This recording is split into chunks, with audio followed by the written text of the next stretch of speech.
Welcome back to Movies TV Mad. You can follow me on Twitter at Movies TV Mad. And welcome to the DC Universe Daily Live. So Henry Cavill has said that we must get Superman right this time. And Henry is absolutely correct here, because if they don't get a Superman movie right this time, we won't see another Superman movie in our lifetime. I'm 50 years old. Now, as I've been saying, I've got all the media, Superman media I'm ever going to want. Actually, there's been some breaking news in the last few hours that they're going to re-release the Superman anthology, but in 4K, which is also very, very exciting. That's around February or not on next year. And we will also discuss David Zaslav. Now he's sorted out DC live action. He's doing a root and branch investigation into the DC Comics company. And I think that's going to be very interesting. And you're going to see a lot of progressive comic book writers out on their ear as well. Hashling me. Yo, Mike. Hashling me. Are you smoking? I've smoked since I was 17, on and off. Tried to give up. Hasn't been successful. That's life, I'm afraid. We all have our vices. My vices are drinking, smoking, women, YouTube and Twitter. Hey, I'm watching superhero movies and a variety of other movies. Not so bad. Could be worse. Still here for now. 50 years old. Not looking bad on it. So, yeah. So, Henry Cavill has said that we must get Superman right. And, you know, everything that Cavill is saying is so dead on. In other words, we haven't got Superman movies right for a very long time. And although Man of Steel is a great time at the cinema, BVS is a great time at the cinema, and Superman Returns has a lot of great moments, we haven't got Superman wholeheartedly right. You don't have to adapt the comics. You don't have to take everything from the comics and the lore. You can change elements of the origin. You can do all of that. But what you mustn't change is who Superman is. Because after all, why are we watching a Superman movie? We're watching Superman because of what we believe he's always been. A good, inspirational, hopeful, enjoyable character. And if you take that element away, and as Henry says, if you make him mournful, someone who doesn't actually want to be a superhero, that can be Batman, that can be Green Arrow. Green Arrow lost his parents when they were killed, and Batman saw his parents murdered in front of him. They're mournful heroes. Now, even though Clark was orphaned from the destruction of Krypton, he's still Superman because he wants to be Superman. No one's forcing him to do this. And I think what's very interesting as well about Superman is the environmental commentary you can use in his stories. Basically, the Kryptonian Council believed the ship was unsinkable. Like on the Titanic, it's like these climate change deniers today. They say this ship is unsinkable. Climate change is a myth and is a bunch of lies. Why should we worry about it? It's not going to happen in our lifetime. How do you know? All of a sudden on the Titanic, all those well-to-do, wealthy people drinking scotches and smoking cigars who thought the ship was unsinkable were drowning with that fucking ship. So I think that Superman is basically got the expertise through his ancestors where he can warn humanity about climate change in a Superman story. Now, some people may find that utterly offensive, but these are things, good things, that Superman can do. I'm not necessarily suggesting that Superman uses the climate change kind of social commentary within a whole Superman movie, but it's certainly a thing that can be used. And I think these are elements. Now, when Christopher Reeve decided to do like the nuclear disarmament storyline in Superman for the Quest for Peace, people think that's the reason it didn't work, because Superman shouldn't be dealing with real world issues. And I don't like the fact that Andor is going really real world, and it's all, it's all real world bullshit. Villager, hi Mick. Good morning to you, Villager. Hope you're doing okay on this Thursday morning here on the DC Universe Daily Live here on Movies TV Mad. This is where we talk straight talk, and we say it how it is. We take all opinions. We try and ignore trolls. Sometimes we get triggered by trolls and we react to them because we're only human. and we can't help ourselves. But this is me. I'm real. I'm away from the bullshit. I love DC. I love movies. I love television shows. I love great entertainment, and I don't watch shit entertainment. So welcome to the show. So Henry, yes, we have to get the next Superman movie right. That's pivotal now. He has to feel like Superman. The film has to be entertaining. The film has to make sense, and you shouldn't have to explain yourself like years later on Vero. So very interesting. We have an investor call today or something like that. And DC fans are hoping for some announcements. I wouldn't get your hopes too high. So if you do get big announcements today, it's good. But if you don't, you're not too disappointed. I think in the past couple of weeks, having James Gunn and Peter Safran as announced as the co-chairs of DC Studios is huge. Henry Cavill announcing via that post-credit scene in Black Adam that I'm back as Superman. And all the good news is coming soon. But for now, I'm not going to talk about it. That's Henry, not me. I'm going to talk about all of this shit because that's my job here as the only chair of Movies TV Mad Studios.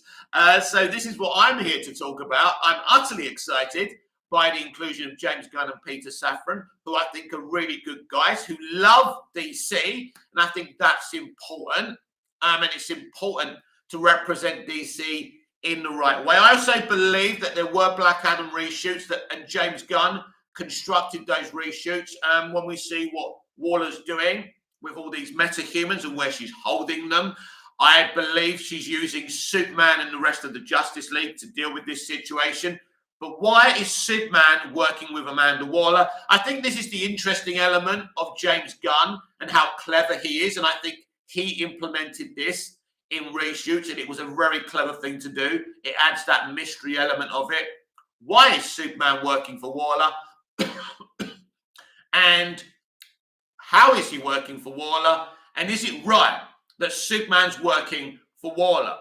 Now, even though Waller's kind of tactics and the way she works are bad, she does care about the world around her, and she does do things in a certain way that ordinary people wouldn't approve of. But I think it's, I think her heart is in the right place, even though she does bad things and she ends up killing people. We've seen that before. We saw it in the first Suicide Squad, how she just shot a bunch of workers who were helping her, a bunch of analysts. But that's Waller. It doesn't make her a bad person. It just means that she does things very differently. But I think the reshoots were in the premise of James Gunn. He did write, I think, the dialogue that Amelia Harcourt speaks when we see her is written by James Gunn. And there's certainly elements there from the Suicide Squad and Peacemaker. So it's very, very interesting. And there are connections to Peacemaker and Black Adam. There are Easter eggs. Go and check out the new Rockstars video when they look at the Easter eggs from Black Adam. But yeah, there's definite connections there. And I think there were reshoots for Black Adam. And I think that James Gunn was involved in correcting certain, let's say, elements that weren't done properly. And if you're using James Gunn's, wife in a scene, he's going to be writing it. And plus, now as the co-chair, he's going to be writing a lot of content for DC. I think, as I said yesterday, he will be co-writing these movies as part of an arc, as a unified universe. And personally, this is what I want to see. I want a connected universe. Everyone wants a connected universe. You can have offshoots like the Joker and its sequel. You can have offshoots like the Batman and its sequel, the Penguin, and the Arkham Asylum show as well. And I think that's great. I think that's great that you can have separate universes. But we also want to see connected universes. Otherwise, what's the damn point? We've got new leadership because they understand what it takes to make it a successful franchise. And, big argument last night on my live show with Snyderverse Stan, who was making all the different defenses as usual, why Snyder is the way and why this wasn't a mistake and that wasn't a mistake, defending the fact that Superman should kill. And I don't think that Superman should kill. I think having Superman kill Zod took about 300 or 400 million away from the final box office and Man of Steel. And I think people's reactions to Superman killing proves that point. There was no need for Superman to kill Zod. There was another way out of it. The rest of the Kryptonians and, Colonel Hardy were all sucked into the Phantom Zone. Superman, in fact, and Zod could and should have been sucked into the Phantom Zone if they were doing things properly. And then in the next film, you've got a Phantom Zone movie. And then in the third movie, they get out. By the end of the second movie, they get out. And they bring Zoners with them by accident. And in the third movie, they all have to unite to fight the Zoners. It's a perfect fucking trilogy. But oh no, we have to have Superman break Zod's neck. Okay then. But I think it's indefensible that, parents couldn't take their children to see a Superman movie who was created for children at the end of the day. And, Snyder fans will deny all of this and say that I'm just someone who prefers the Reeve era and I've never read a comic book. But I haven't read many comic books in my time. I fell in love with DC and Superman via Superman the movie and the Smallville television series, and I'm not ashamed to admit that. I don't have the concentration to read books and comic books, and that's okay. It doesn't make me any lesser of a DC fan. Now, I lack a lot of comic book knowledge, which is a shame, because the comic books are very, very important. Villager, let's just hope Cavill behaves himself. What do you mean by that, Villager? Would you like to tell me what you mean? Henry Cavill has represented Superman in the public eye perfectly, hasn't done anything wrong. What do you mean, let's hope Cavill behaves himself? I think he's the only Justice League actor who has behaved himself impeccably. He's the only one of the Justice League actors who was there when Zack launched the announcement of the Snyder Cut being released. No Gal Gadot, no Ben Affleck, no Momoa, no Ezra Miller. In fact, Cavill was the only one being utterly supportive. Cavill speaks perfectly, so I don't think there's any concerns about Cavill behaving himself, unless you're a subscriber to Grace Randolph and you hold true all her insane assertions. And I mean, she's just a blogger who doesn't know what she's talking about and is fueled by anger. So Henry Cavill is absolutely behaving himself. He's the only one who's fought for the integrity of Superman since 2017's Justice League. And actually, there are elements... Villager, what does Grace say about Cavill? Well, she says he's a diva who wants more money, blah, blah, blah. But here's the evidence that exposes this. In Man of Steel, in 2013's Man of Steel, Henry Cavill got less money than Russell Crowe, which is understandable, and Amy Adams, which is understandable. He actually got the same amount of money as kind of the second string actors in the film, and Cavill was fine with that. In Batman versus Superman Dawn of Justice, he got less money than Ben Affleck. Some people say, okay, Ben Affleck had a higher standing. Okay, again, Cavill didn't complain. But he did want some kind of promotion, but he also wanted Superman represented properly. So I don't think money has ever been an issue with Henry Cavill, considering the people that got more money than him. Henry has always just wanted Superman to be represented in the right way, and he's been fighting for this since 2017. I still don't know what the issue was between him and the studio, considering he agreed with the studio that Superman needed to move away from Snyder and the way Snyder was representing the character. So I don't really know what the divide there was, but it seems to me there was some kind of progressive element that wanted Superman replaced with Supergirl. And obviously, Superman and Supergirl are family. They stand together in the comics and in the animation, and they shouldn't be either Superman or Supergirl. That is the era in entertainment and in comics we're looking at. Zaslav is ready to investigate DC Comics and look at what's going wrong there. And he wants Superman front and center, not just in live action, but in the comics as well.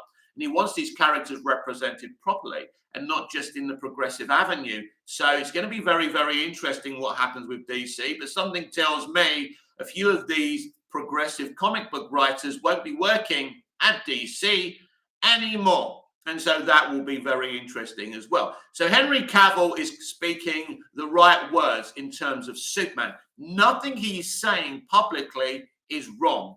It's absolutely perfect to want a hopeful, joyful Superman who sees his challenges as a crime fighter, and these are look at adventures, not mournful journeys. And I think this is what Cavill's saying, and what he recently said was bang on. The best thing he's ever said was that we need to get this right this time. as I said earlier, if it's not gotten right this time, then there'll be no Superman movie again in our lifetime. Now, as I keep on saying, I've got the Superman media. I'm happy with what I've got. Thank you very much. And I'll be buying the new Superman anthology next year on 4K. Very excited for that. We also need Smallville to be released in 4K, because if you can release Superman stuff in 4K, surely you can re-release Smallville in 4K. A lot of the stuff isn't. I know they've done this big Blu-ray box set, but some of us in certain territories, like me in Cyprus, can't even get that Blu-ray box set. It's actually disgusting. And it's very, very disappointing. But there you are. This is the era we live in. The Americans get everything, and the rest of us who support DC around the world get jack shit. Like the Americans' access to HBO Max, and how we were searching certain sites to even watch the Snyder Cut on the day it was released. Again, this was disgusting. This is why streaming can't be relied upon. That's why DC, most of the DC stuff needs to be released via the movie theatre. We had the same issue with Peacemaker. Many of us weren't allowed to see it for months and months and months and months. This is not right. This is not how you do a connective universe. It's a problem with the MCU on Disney+. Again, I don't care about the MCU so much, but I don't have access to Disney+, so I have to use a VPN. VPNs, as everyone knows, are not always reliable. So it's not fair. You know, if you're going to launch these streaming services, Netflix is available in most fucking countries now. It's available in my territory as well. Like Doctor Who, for example, where they sold the international streaming rights to Disney Plus because they reckon they want everyone to see it. Again, I don't get availability to Disney Plus, but I can use a VPN, which is not really allowed, and I shouldn't be doing, and I shouldn't even be discussing that I do. But I'm just taking the point in saying that DC content needs to be available to everyone, not just Americans. You know, Americans shouldn't have exclusive rights to Peacemaker on launch, while the rest of us don't know what the fuck's going on. Everyone's doing YouTube videos about Peacemaker episode to episode. I can't watch those videos because there's spoilers. Doesn't work. So these things have to change, and Zaslav will change this when HBO Max merges with Discovery Plus, and hopefully that means internationally we all get access to it, or it's pointless. It is good that he's taking most of the DC content away from HBO Max in terms of exclusivity. So in terms of the movies, we're not releasing movies on HBO Max. We'll be releasing DC shows like the Batman stuff and the, you know, like the Penguin and Arkham. That's still problematic to me, which means I still don't get kind of instant access to this stuff. And a lot of us outside of America and Canada won't get instant access to this stuff. And that's wrong. And, you know, that has to be really looked at, you know, at the end of the day, because not fair. You know, abroad fans, international fans are just as passionate as the American fans.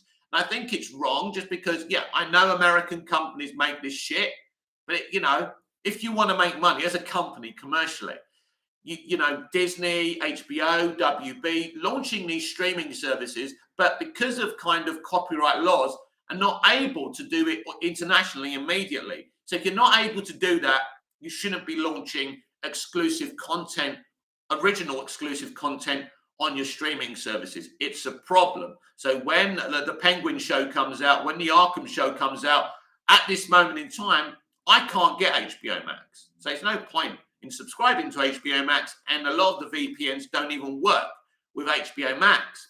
Since Brexit, I don't have availability to Prime Video. I subscribe to Prime Video. But again, it's the VPN. The VPNs don't even work, mostly, on Amazon anymore. They've found a protection software against the VPNs. So because of Brexit, because of some new law, I can't watch stuff on Prime Video. Again, that's a fucking problem.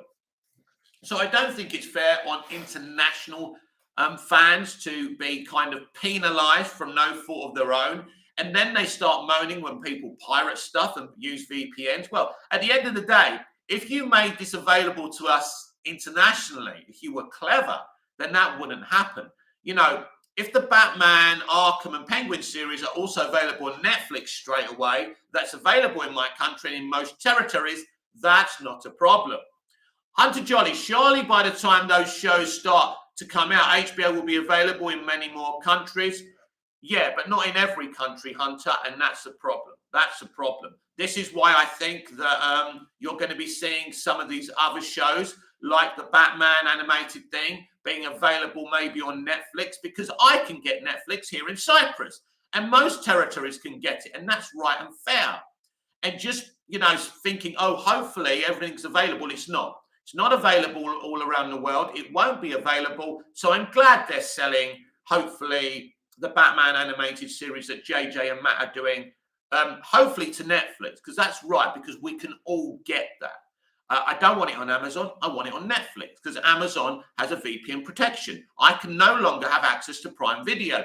It's not fair. So the only place I can actually view stuff on is Netflix. So if Zaslav does start selling, streaming stuff to Netflix, Americans can lose their shit over that, but we're the ones who are getting penalized because they launched a streaming service that isn't available to the entire world, to the entire DC and WB fandom. And that's not fair. And, that's not good business. Now, it's not their fault because of copyright laws, but then you don't broadcast, exclusive content, exclusive DC content on that platform. Sell it to Netflix while you show it to America on HBO Max, if that's what you want to do. Because I am someone who loves DC and wants to watch this content and doesn't really want to be penalized because I don't live in America. It's not fair. So hopefully Zaslav is sorting that out. I know he is. And this is one of the reasons, the major reasons, that a lot of kind of like the Batman animated thing is not going to be on HBO Max. Again, people complaining about this like it fucking affects them. What difference does it make to you if internationally it's on Netflix and not, what is your problem? Or that it's actually being sold to another streaming service? Why are you losing your shit about that? Why are you going around saying RIP Cartoon Network just because they're changing the structure of it? Since that announcement a month ago, I still get to watch the Cartoon Network. The Cartoon Network actually isn't going anywhere, but the Fandom Men is doing videos about RIP Cartoon Network when you don't even know how this industry fucking works. Thickos spreading false information, and I'm sick of it. So there's no RIP HBO Max, there's no RIP Cartoon Network. Learn how this industry works before you start spreading shit on social media. And so every DC fan around the world has every right to be able to view this stuff. And Zaslav has made the right decision because Zaslav understands this. It's common sense that you want an international audience watching the new Batman animated show, watching Peacemaker, watching the Batman, the Penguin spin-off, and Arkham, which is the Arkham, I think, is going to be the one. The Arkham show is going to be the one that everyone wants to see. And yes, I expect to be able to see, hopefully, on Netflix. So very exciting times to be a DC fan. And maybe we'll get some news later on through the financial kind of meetings they're going to have. Some people believe James Gunn and Peter Safran will attend. I'm not so sure if James Gunn will. Maybe Peter will. I don't really think it's as big a deal as people are making it, but we will see. People desperate for some announcements. Maybe they may actually mention the Superman movie, and maybe that, and of course, that will be very, very exciting to see what's going on there. If they mention other things, will they mention the Green Lantern show? Is it still going forward? It's interesting because I think Green Lantern, again, should be for the movie theater. As I've said many a times, Green Lantern is our Star Wars in the DC universe, and it's got so much potential. Hunter Jolly, how would you feel about Bloodsport show? Well, obviously, I think it could work. I'm not sure if Idris has the time to do it, but it would be great. Yes, I think that we need to see a Suicide Squad sequel in the movie theater and not put everything as a streaming show on HBO Max. I don't think that's going to happen, no, for many reasons.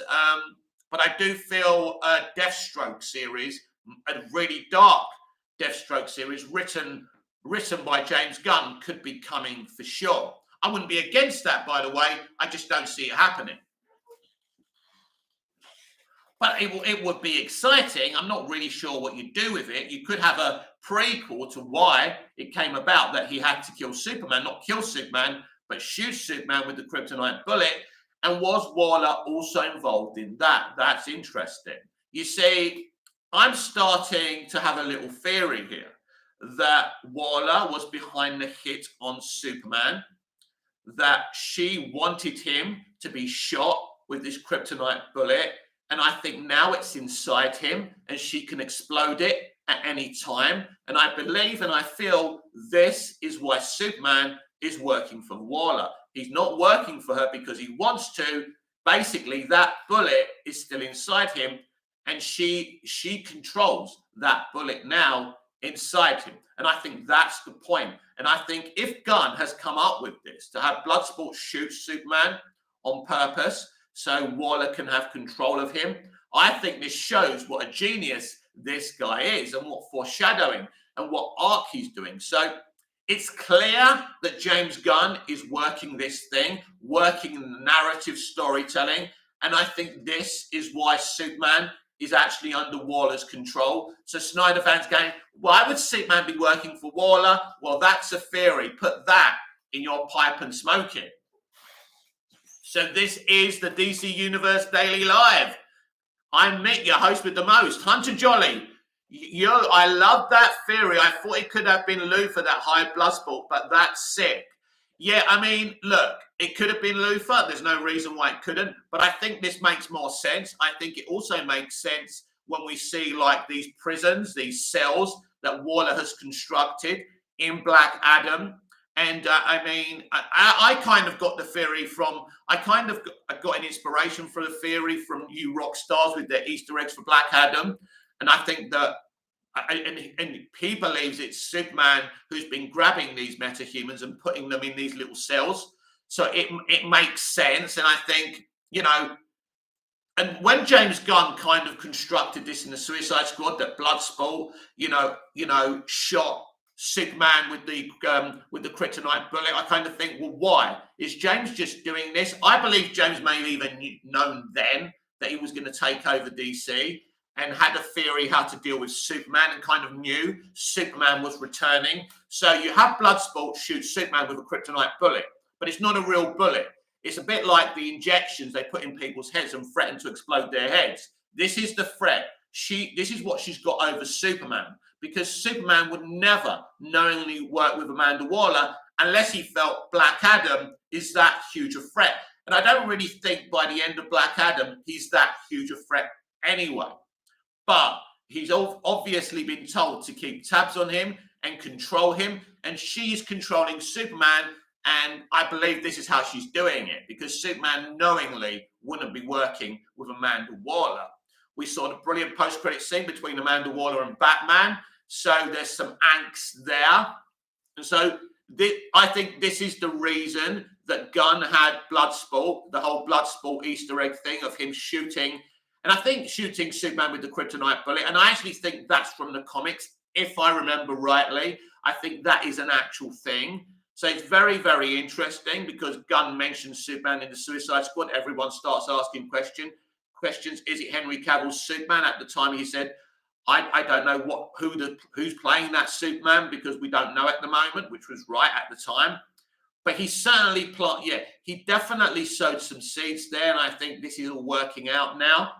And this is what the advantageous situation of Gunn being, you know, co-chair of DC Studios. He gets to lead the narrative. And he's a very interesting, clever guy. I really do think that. Nobody's perfect. No director's movie is perfect. When critics say this movie isn't perfect, I stop reading the review, because there's no such thing as a perfect TV episode or a perfect movie anyway. So it's a bit dumb to start spouting that something isn't perfect. But Gunn is a very clever guy. These are the kind of things he's going to do with DC. And this is what excites me about the future of DC Studios and DC Universe. You know, basically having everything together. So important that we've now got this structure. The structure is as important as the people leading the structure. And Zaslav is the one that we need to thank for this. He's the one who's put this together. Now he's going to get a sledgehammer and, you know, break DC Comics in two and have it run properly. Now, Zaslav is very well aware that there's not much money in comics, but that's not the point. The marketing for your movies comes from the comic books. That's the lifeblood of these superheroes and these DC characters. And Zaslav understands that. And when you've got certain writers, you know, twisting the narrative, upsetting people, changing things dramatically, it doesn't help the movies. And you want the comics to be the marketing place for the movies. And if there's negativity behind the scenes at the comic books, where the people are, you know, drawing the artwork or, you know, writing the stories, there's a problem. And there needs to be a unification both at DC Comics and at DC Studios. And I think they've got the right people now running DC Studios. Abby DeLuca at Warner Brothers Pictures, and of course, Gunn and Safran running it directly. So yeah, this is really, really exciting stuff. And that is my theory. I was inspired by that theory by New Rockstars, just to say that. But yeah, I think this is definitely what's going on. And yeah, definitely interesting because, yeah, Superman wouldn't knowingly be working for Warner, and we all know that. So people trying to spread their usual propaganda. Oh, yeah, well, why would Superman be working for Warner? You don't think, do you? People don't think. They just make their little assumptions and they use it to spread their little toxic propaganda. Bring back Snyder. Why is Superman working with Warner? Calm down. Get your shit together. This is the new way of things, whether you like it or not. The old DCU is done after these Hamada movies. Thankfully, I will celebrate these movies. I don't expect them to make a lot of money, but I will enjoy them when they're released, like I did with Black Adam, which isn't the Dark Knight, isn't the best thing ever, but it's certainly very enjoyable and also had a lot of great Easter eggs, which clearly were set up by Gunn in this movie. He's the master of Easter eggs. So yeah, it's very exciting. It's clear that this movie is trying to set up a new future for the DC Extended Universe. And I think they're making changes to all these movies like this.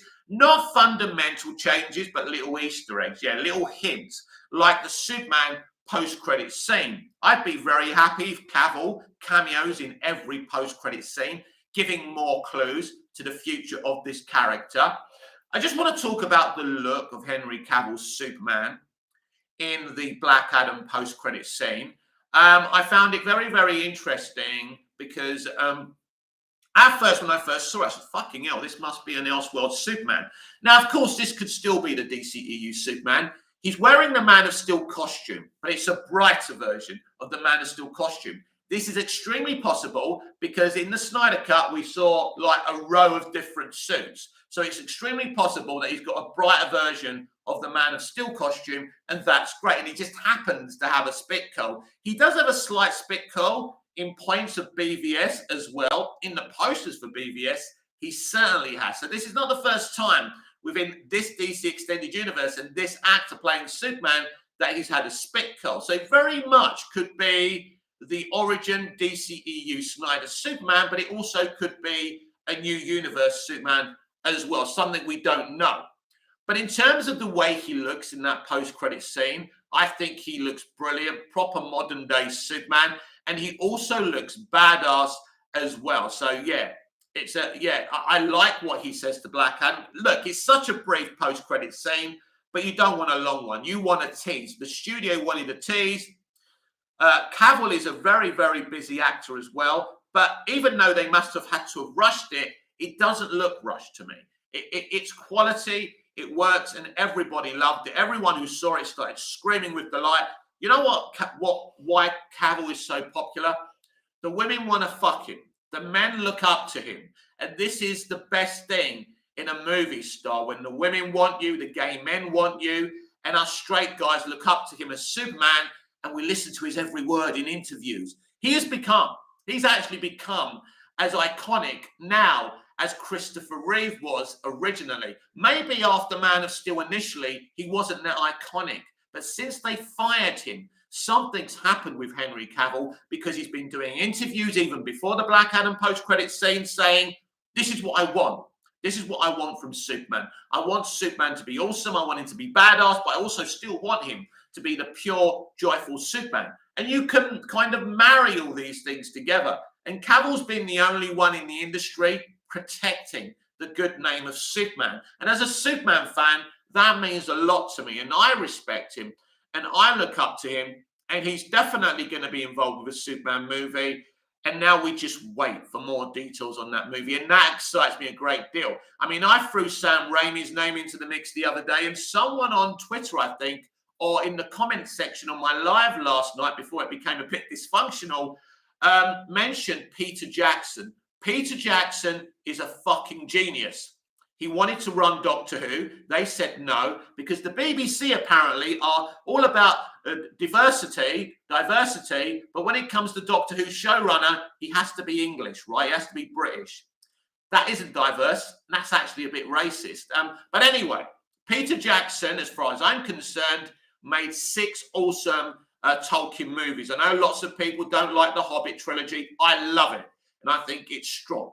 Right. And the problem is with the Hobbit story, it's a lighter story than the Lord of the Rings. So a lot of people are not going to find that as relatable as the original trilogy. But I like all 6. Anyway, Peter Jackson, he's got a great CV. He did wonders for Tolkien.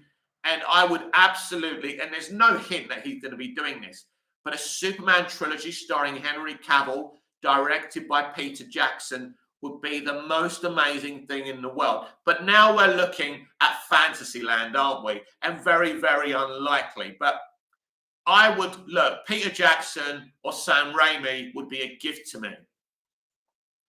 Villagers, speaking of The Hobbit, I found Lee Pace absolutely amazing as, what's his name? Fran Dewey. I can't say the name, sorry. He needs to be in DC.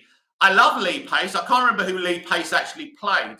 But I loved the casting in that film. I thought it was like perfect. I like those films. I like the trilogy. It works. The whole thing works. And I know people hate it because maybe it's not faithful to the books. And I know there's lots of toxicity about the Rings of Power, which looks expensive and looks stunning, but maybe isn't faithful to the books and is very progressive. I watched the first episode and that's it. I will catch up with it like kind of The House of Dragons eventually, because I'm very busy right now.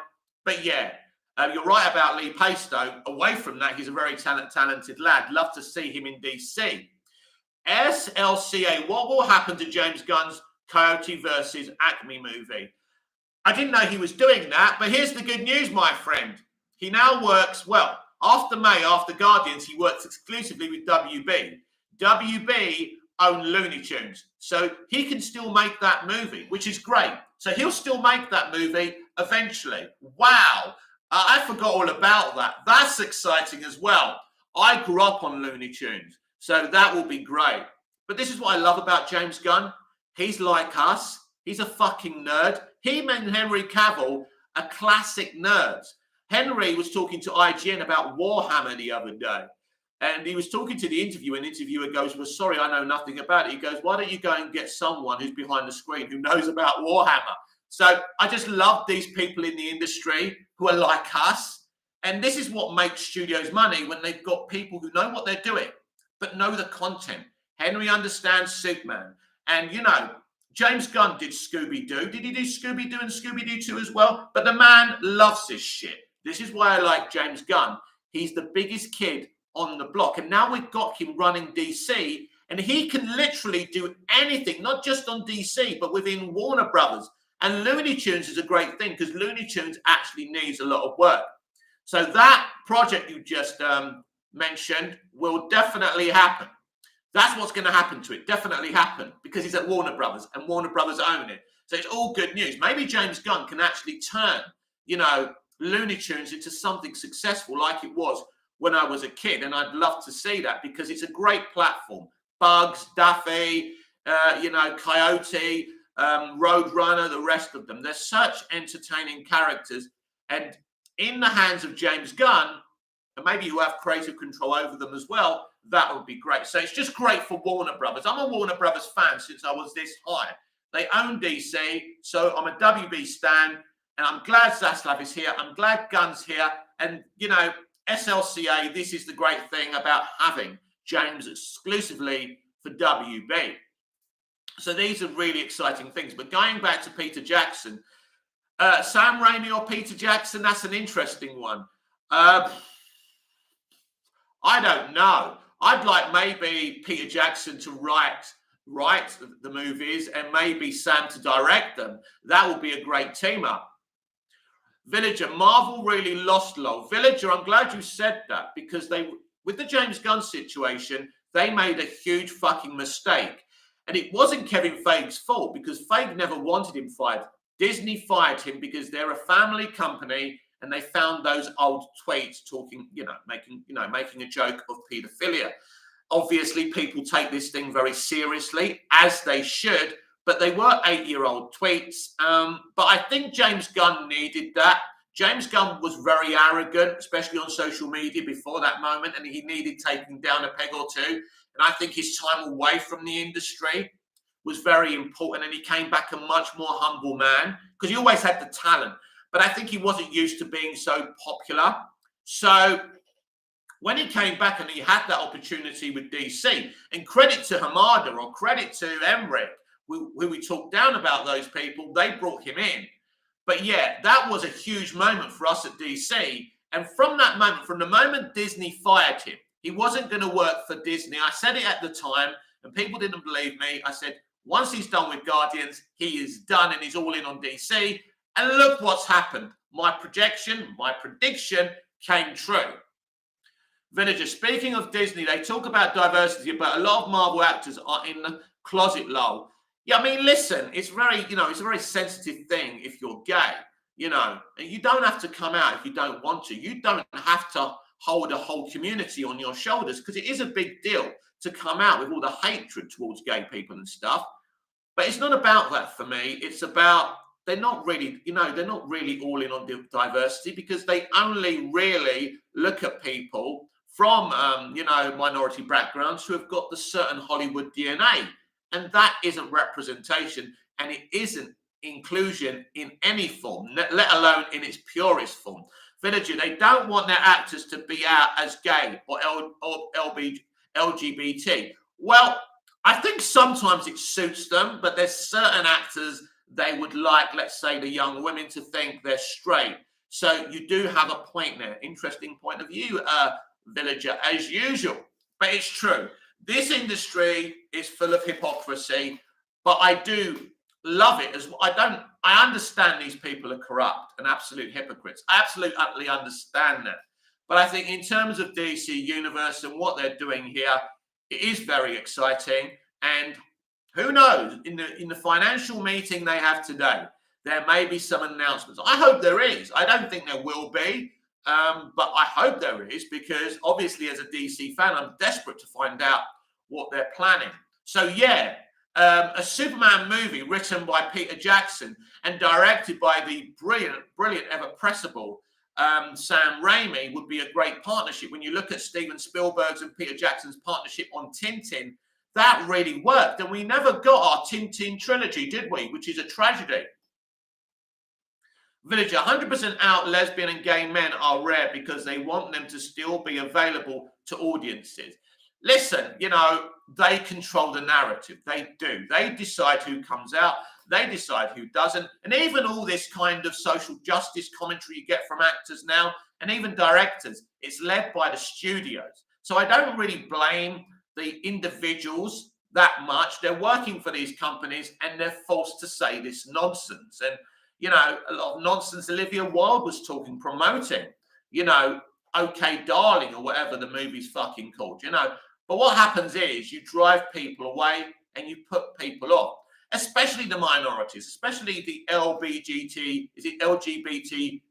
LGBTQ community plus community, because let's look at Bros. More straight people watch Bros than gay people. The industry don't know nothing, right? They had these buff lads as gay men. The stereotyping of the gay community was disgusting in this film.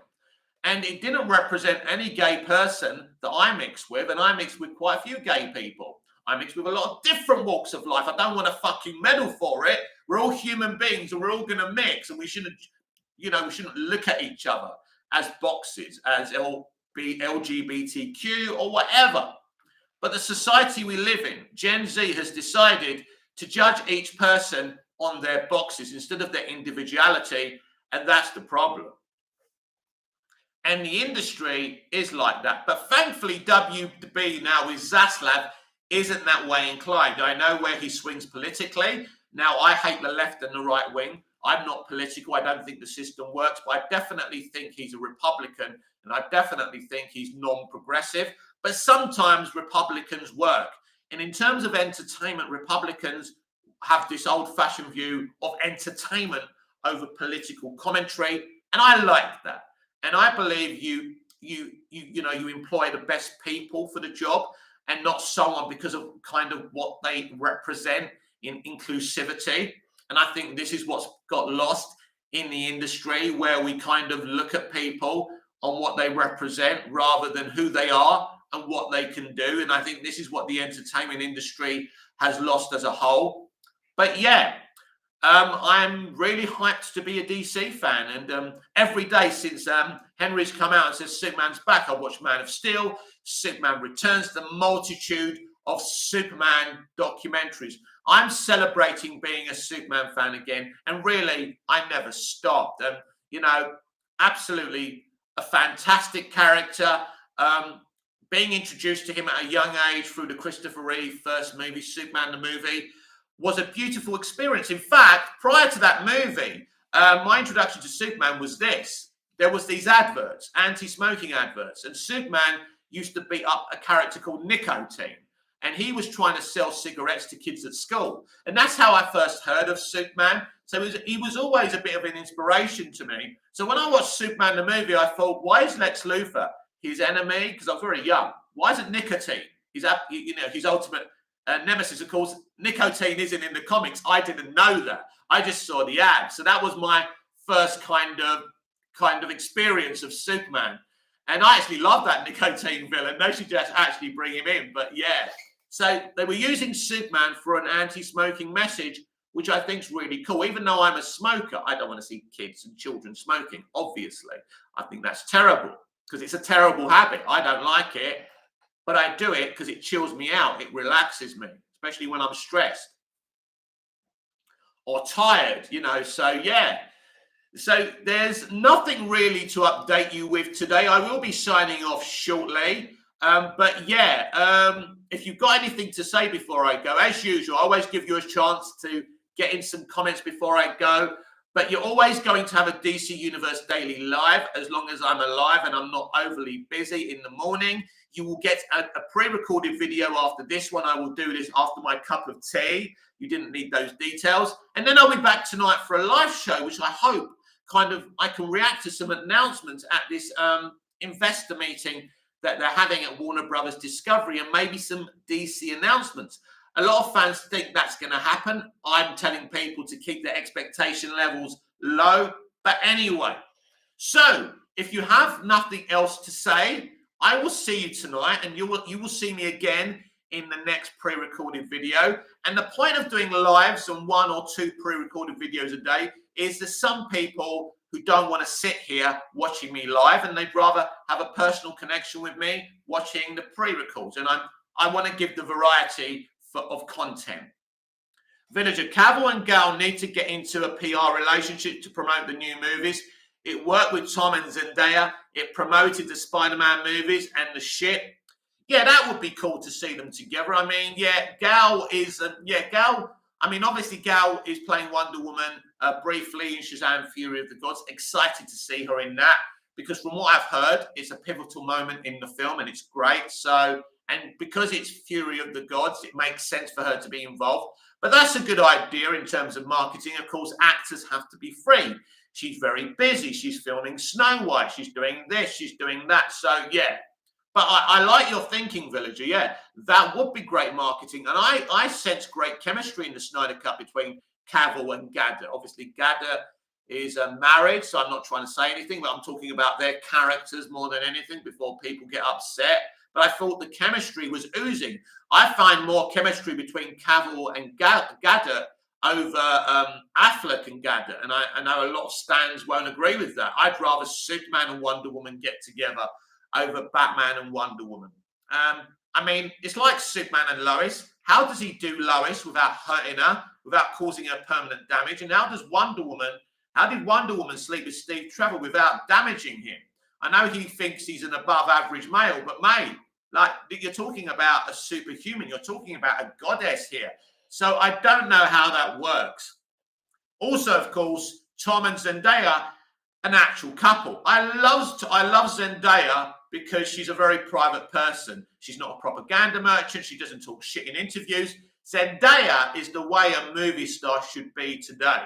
She's brilliant. She only speaks when she talks about, she's promoting her stuff. She does the work. She's a very good actress. Everything she does is fantastic. And I really like her. And I'd love Zendaya to join the DCU.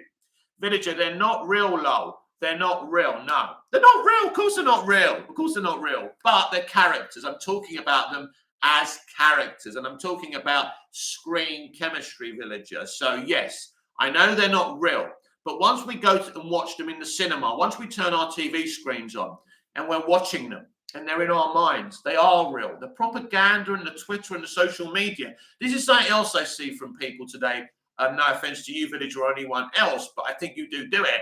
I think people talk more about movies and TV these days than they do watching it.